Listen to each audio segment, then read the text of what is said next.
حضرت عمر فاروق کی شہادت کا کون سا دن تھا؟ کچھ علماء کہتے ہیں اس میں بہت اختلاف ہے حضرت عمر کی شہادت کے دن کے بارے میں. وجہ اس کی یہی ہے کہ صحابہ کرام کسی کی ولادت اور شہادت کے دن کو ویلیو نہیں دیتے تھے.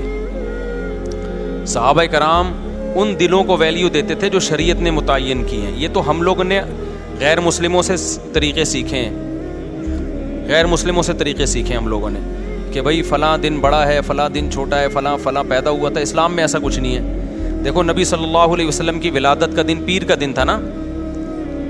آپ کی ولادت کا دن کون سا تھا؟ پیر کا, صحیح حدیث میں. لیکن آپ نے مقدس دن جمعے کو قرار دیا. حالانکہ یہودیوں کے لیے ہفتہ تھا, عیسائیوں کے لیے اتوار تھا. یہودی پرانی قوم, اس کے بعد عیسائی آئے, اس کے بعد مسلمان آئے, تو ہمارے لیے تو پیر بنتا تھا, ویسے بھی پیر بنتا تھا نا. اور نبی کا ولادت کا دن بھی تھا, لیکن اس کے باوجود جمعہ کر دیا گیا, پیر نہیں کیا, تاکہ لوگ ایسا نہ ہو کہ ولادت کے دنوں کو مقدس ماننا شروع کر دیں. تو اسلام میں کسی کی تاریخ کا, پیدائش کا دن اور وفات کا دن کی کوئی ویلیو نہیں ہے.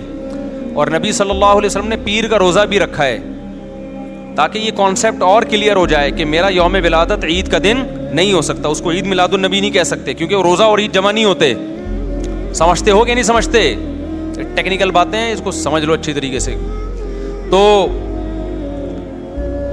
اس لیے کسی کے کوئی بھی تاریخ ولادت ہو, کوئی بھی تاریخ پیدائش ہو, ہم نے کیا کرنا ہے؟ ہم نے نہ سالگرہ منانا ہے نہ برسی منانی ہے. اچھا, بعض علماء یہ تحریک چلا رہے ہیں کہ حضرت عمر کی شہادت کے دن سرکاری چھٹی ہو,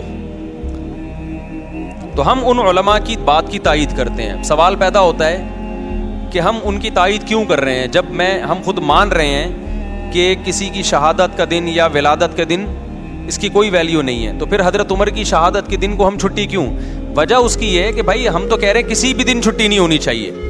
لیکن یہ عجیب بات ہے, حضرت علی رضی اللہ تعالیٰ عنہ, ان سے محبت بھی ہمارے ایمان کا جز ہے, ان کی شہادت کا دن یا حضرت حسین کی شہادت کا دن, ان کو تو آپ چھٹی کے دن قرار دے رہے ہو, پھر حضرت عمر کے قرار نہیں دے رہے, تو یہ پھر ناانصافی ہے.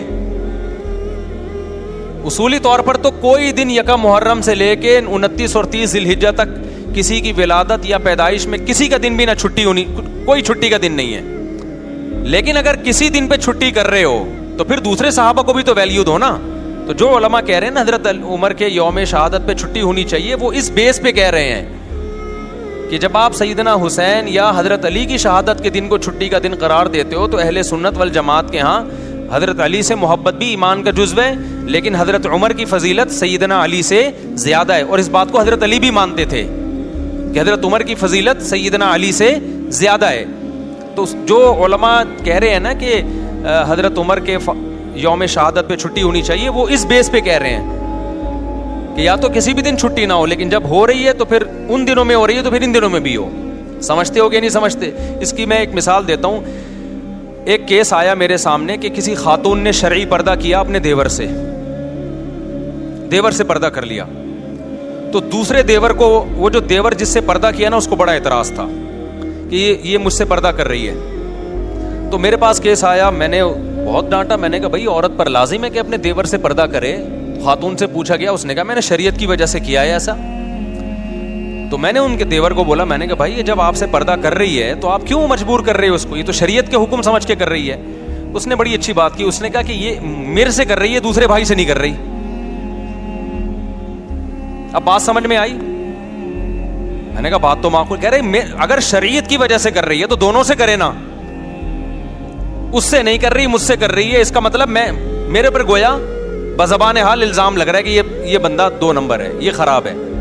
تو شریعت کی وجہ سے اگر ہم کر رہے ہیں تو بھائی پھر عورت کر رہی ہے تو پھر سارے دیوروں سے پردہ کرے نا, یہ والے سے کر رہی ہے وہ والے سے نہیں کر رہی ہے. یا تو چلو کوئی بوڑھا ہو گیا بہت زیادہ, وہ ایک الگ بات ہے. تو یہ بات اس دیور کی بالکل معقول تھی, یہ اعتراض بالکل معقول تھا. تو اسی طرح میرے بھائی ہم یہ کہتے ہیں کہ اسلام میں نہ کسی کا یوم ولادت منایا جائے گا نہ کسی کا یوم شہادت, اصل تو یہی ہے. لیکن اگر منا رہے ہو تو پھر یہ کیا کہ فلاں کا مناؤ فلاں کا نہیں مناؤ, اس کا مطلب فلاں کو ویلیو دے رہے ہو فلاں کو آپ بالکل ویلیو نہیں دے رہے. تو وہ اس بیس پر مطالبہ کرتے ہیں کہ حضرت عمر کا یوم شہادت چھٹی کا دن ہونا چاہیے. ورنہ اصولی طور پر جو میں نے مسئلہ بیان کیا, اسلام میں نہ برسی ہے نہ برتھ ڈے ہے, یوم ولادت ہے ہی نہیں. اسلام نے خود ہمیں تاریخیں بتا دی ہیں کہ ان دنوں میں تم نے یہ کام کرنے ہیں. تو تو اسلام نے ہمیں بتا دیا بھائی 10 محرم کا دن روزہ رکھنے کا دن ہے. 10 محرم کا دن کیا ہے؟ روزہ رکھنے کا دن ہے. یہ ایک مقدس دن ہے. اس کے بعد کیا کرنا ہے؟ اس کے بعد سفر، ربیع الاول، ربیع الثانی، جمادی الاول. اب ربیع الاول میں لوگ عمرہ کر رہے ہوتے ہیں، اس کو زیادہ فضیلت سمجھتے ہیں. یہ بدعت ہے. ربیع الاول میں عمرے کا وہی ثواب ہے جو سفر میں عمرے کا ثواب ہے. اگر آپ اس میں زیادہ ثواب سمجھ کے کریں گے تو یہ عمل بدعت بن جائے گا، کیونکہ کسی صحابی، تابعی یا پیغمبر سے ثابت نہیں ہے کہ انہوں نے ربیع الاول میں عمرے کا زیادہ اہتمام کیا ہو کہ جی ربیع الاول آ رہا ہے تو ہم اس میں زیادہ اہتمام کریں گے. بعض لوگ سمجھتے ہیں ربیع الاول کے مہینے میں روضہ رسول پہ حاضری کا زیادہ ثواب ہے، تو یہ بھی غلط ہے. نہ کوئی ہمیں حدیث ملتی ہے کہ ربیع الاول میں آپ روزے پہ حاضری دیں گے تو زیادہ ثواب ملے گا، نہ کسی صحابی کا عمل ہے. صحابہ کی نظر میں روزے پہ حاضری محرم ہو، سفر ہو، ربیع الاول ہو، ربیع الثانی ہو، ان تمام مہینوں میں برابر تھی. کسی مہینے کو انہوں نے ویلیو نہیں دی. عرب لوگ حیران ہوتے ہیں کہ ربیع الاول میں روزہ رسول پر اتنے انڈین پاکستانی آ کے جمع ہو جاتے ہیں، یہ کیوں ہو رہے ہیں؟ وہ سعودی عرب والے اور عرب حیران ہوتے ہیں کہ بھائی یہ پورے سال اتنا رش نہیں ہوتا، ربیع الاول میں روزہ رسول پہ اتنے پاکستانی آتے ہیں. تو ان کو پھر ہم بتاتے ہیں کہ بھائی یہ پاکستانیوں کا عقیدہ ہے کہ ربیع الاول میں روزے پہ حاضری پہ زیادہ ثواب ملے گا. تو حیران ہوتے ہیں کہ یہ کون سی حدیث سے نکالا ان لوگوں نے مسئلہ، سمجھ میں نہیں آ رہی بات، میرا خیال ہے. تو کسی مہینے میں عمرہ کرنا یا نبی کے روزے پہ حاضری دینا زیادہ ثواب ہے یا نہیں، یہ قرآن و سنت سے ثابت ہوگا تو ہم مانیں گے، اپنی طرف سے نہیں کر سکتے. تو رمضان میں آتا ہے ہمیں کہ رمضان میں عمرہ حج کے برابر ہے. یہ بھی مبالغتاً تشبیہ دی جاتی ہے، 100% حج کے برابر نہیں ہو سکتا کیونکہ حج حج ہے، لیکن نبی صلی اللہ علیہ وسلم نے اس کی فضیلت کو بیان کرنے کے لیے کہ گویا حج کے برابر ہے. آگے پھر علماء کی اس پہ بحث ہے، اس حدیث کا کیا مطلب ہے، ابھی میں اس میں نہیں جاتا. بتانے کا مقصد یہ کہ رمضان میں عمرہ یہ بہرحال دوسرے مہینوں سے زیادہ ثواب. تو اگر آپ رمضان میں عمرہ کر رہے ہیں، رمضان میں روزہ رسول پہ حاضری کر دے رہے ہیں، اس بیس پہ کہ رمضان میں عبادت کا ثواب بڑھ جاتا ہے، تو پھر روزہ رسول پہ حاضری کا ثواب بھی بڑھے گا اور مسجد نبی میں حاضری کا ثواب بھی بڑھے گا رمضان میں. لیکن ربیع الاول، محرم، سفر یہ ثواب کے لحاظ سے ایک جیسے ہیں. سمجھتے ہو کہ نہیں سمجھتے؟